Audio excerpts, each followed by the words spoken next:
Hello everyone welcome back to our YouTube channel Badal sir classes. So आज start कर जाउछे कोना दशम श्रेणी हॉलिडे होमवर्क रो हिंदी रो प्रश्नपत्र आलोचना करबा। आ सब सब्जेक्ट ऑलरेडी मु अपलोड करि साइचे, जो माने न देखिछो वीडियो प्लेलिस्ट रो देखि परिबो। ता पूर्व चैनल ले जो माने भी नुआ अछंते प्लीज चैनल को सब्सक्राइब कर रखंतु एवं पाखरे थिबा बेल आइकन दबे ऑल नोटिफिकेशन ने प्रेस कर दियंतु। तद्वारा कोन हबो ना जेतेबेले मु वीडियो अपलोड करिवि तुम निकट रे सर्वप्रथमे नोटिफिकेशन टी पहुंचो। बुझे होची। सो डेरी न करे वीडियो को स्टार्ट करिया। हिंदी एक नंबर क्वेश्चन कहूची पद्य पाठ अनमोल अनमोल वाणी के साथ पुस्तक में दिए गए सभी प्रश्नों के उत्तर लिखिए। अनमोल वाणी रे पार्ट रही चार पांचटा पार्ट रही समस्त विषय प्रश्न उत्तर आम आलोचना करवा। ओके देख प्रथम विषय निम्नलिखित प्रश्न के उत्तर 2-3 वाक्य में दीजिए। करे देला प्रश्न सब बहिर प्रश्न उत्तर ये दो लिखी। साच या सत्य के बराबर में कबीर ने क्या कहा है। साच या सत्य के बारे में कबीर ने क्या कहा है। उत्तर लिखिए साच या सत्य के बारे में कबीर ने कहा है कि सत्य हमेशा महान होता है। सत्य के समान इस संसार में कोई तपस्या या ज्ञान नहीं है। जो सत्यवादी होता है उसका हृदय निर्मल होता है और भगवान का निवास उसके हृदय में होता है। समाज में उसका आदर होता है।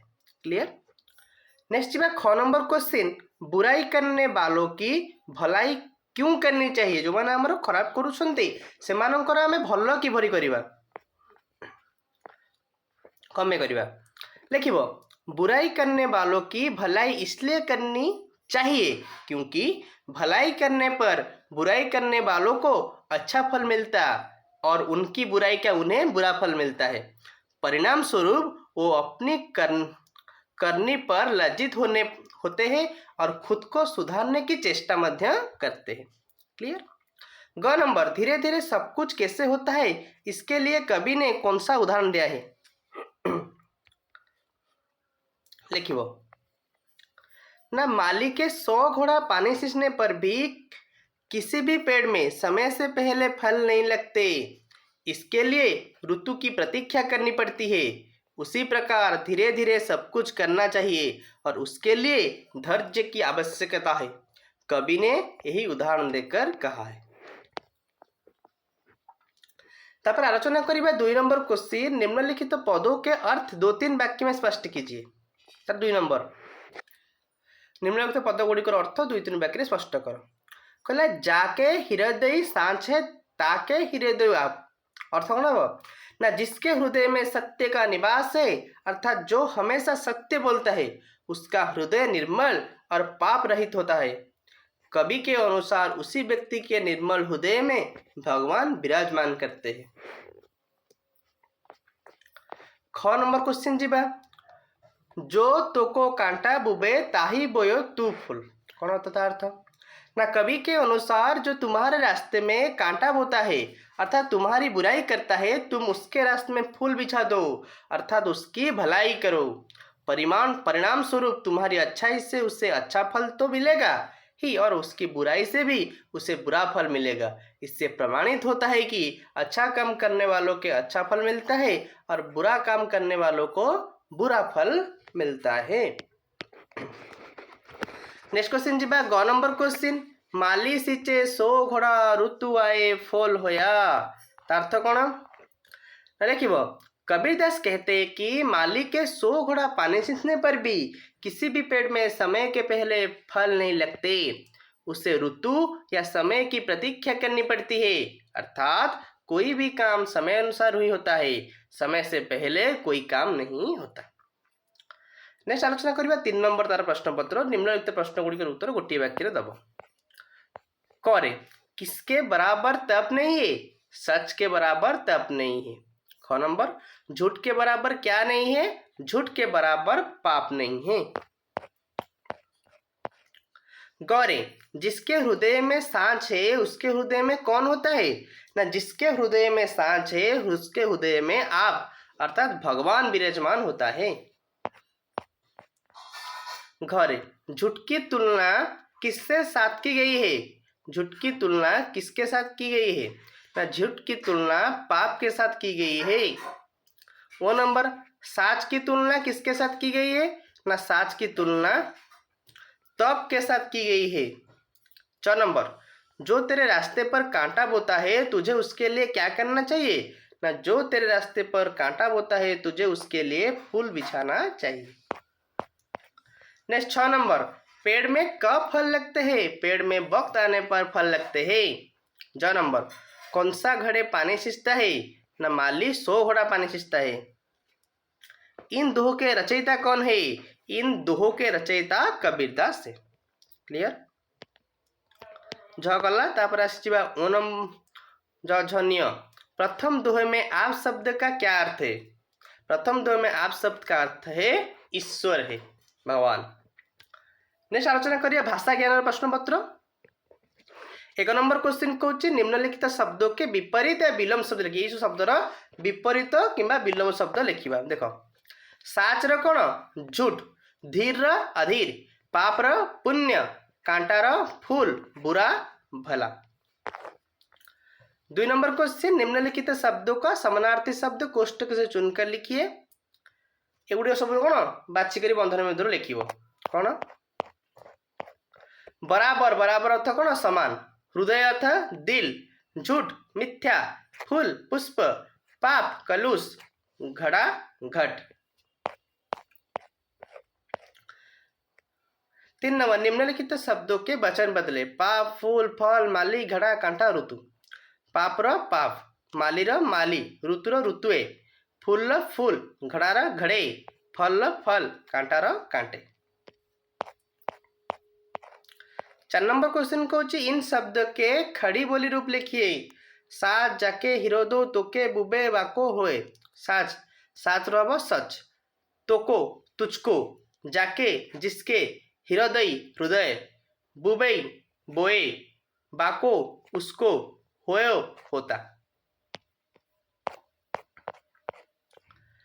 नेक्स्ट आलोचना करिबा। सॉरी 1 नंबर गला। 2 नंबर क्वेश्चन कौच मधुर भाषण पाठ के आधार पर भाषा के उपयोगिता बारे में वर्णना कीजिए। देखो उत्तर लिखिबो। ना, मधुर वाणी मनोनुकूल होती है, जो कोना में पड़ने पर चित द्राविड़ तो उठता है। वाणी की मधुरता हृदय दरबार खुलने की कुंजी है। एक ही बात को हम कटु शब्दों में कहते और उसी को हम मधुर बना सकते हैं। क्लियर? तापर 3 नंबर, हिंदी भाषा के किसी प्रसिद्ध कवि या लेखक की जीवनी और उनकी रचनाओं का परिचय कम से कम 100 शब्द में उत्तर। सब शब्द रे उत्तर दो। कौन लेखा? जयप्रकाश भारती जी की जन्म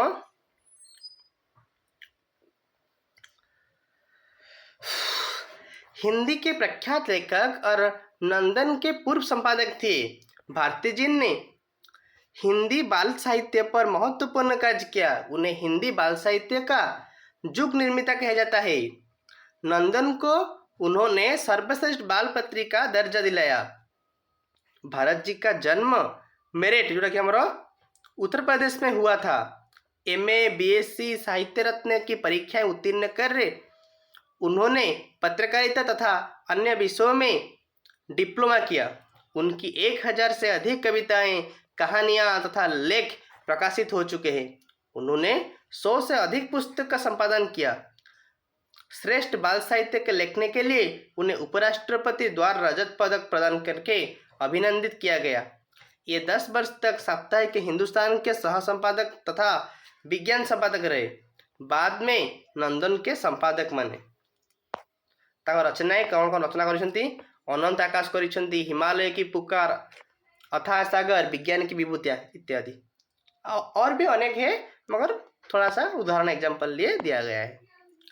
नेक्स्ट क्वेश्चन 4 नंबर, भारत में मनाए जाने वाले किसकी त्योहार का वर्णन लगभग 100 शब्द में कीजिए। कौन सोटे पर्वर पालन करा जाउची ता विषय लिखो। जैसे कि दीपावली। दीपावली भारत में मनाने जाने वाले सबसे लोकप्रिय और शुभ त्योहार में से एक है। इसे रोशनी के त्योहार के रूप में भी जाना जाता है। ये बुराई पर अच्छाई की, अज्ञान पर ज्ञान की और निराश पर आशा की जीत का प्रतीक है। दिवाली हिंदू कैलेंडर में कार्तिक महीने की अमावस्या को मनाई जाती है, जो आमतौर पर अक्टूबर या नवंबर में आती है। दिवाली संस्कृत के शब्द दीपावली से बना है, जिसका अर्थ है दीपों के पंक्ति।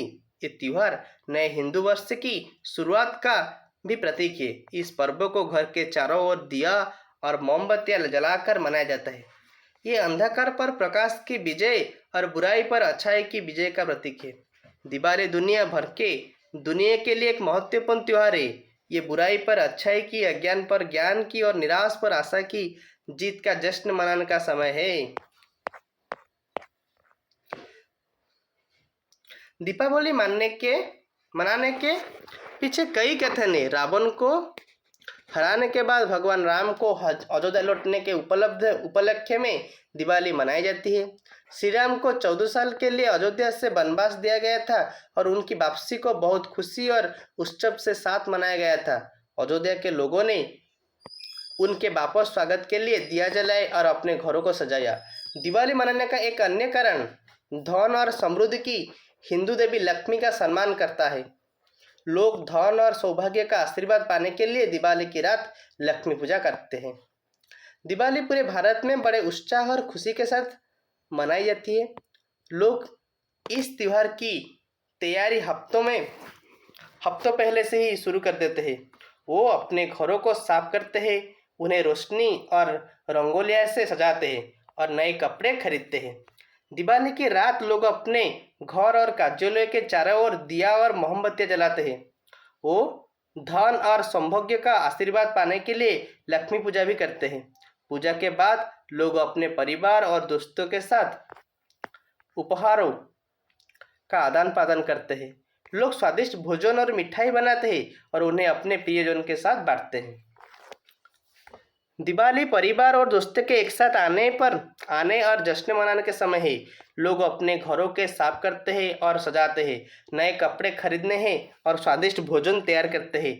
दिवाली की रात लोग दिया जलाने, लक्ष्मी पूजा करने और उपहार के आदान प्रदान करने के लिए झटकता होता है। दिवाली परिवार और दोस्तों के एक साथ आने और जश्न मनाने का समय है। ये सभी गीले शख्स भूलकर नई शुरुआत करने का समय है। दिवाली आनंद और खुशियां फैलाने का भी समय है। दिवाली के अवसर पर समृद्ध परिवार के लोग दान देते हैं और जरूरतमंद की मदद करते हैं। क्लियर?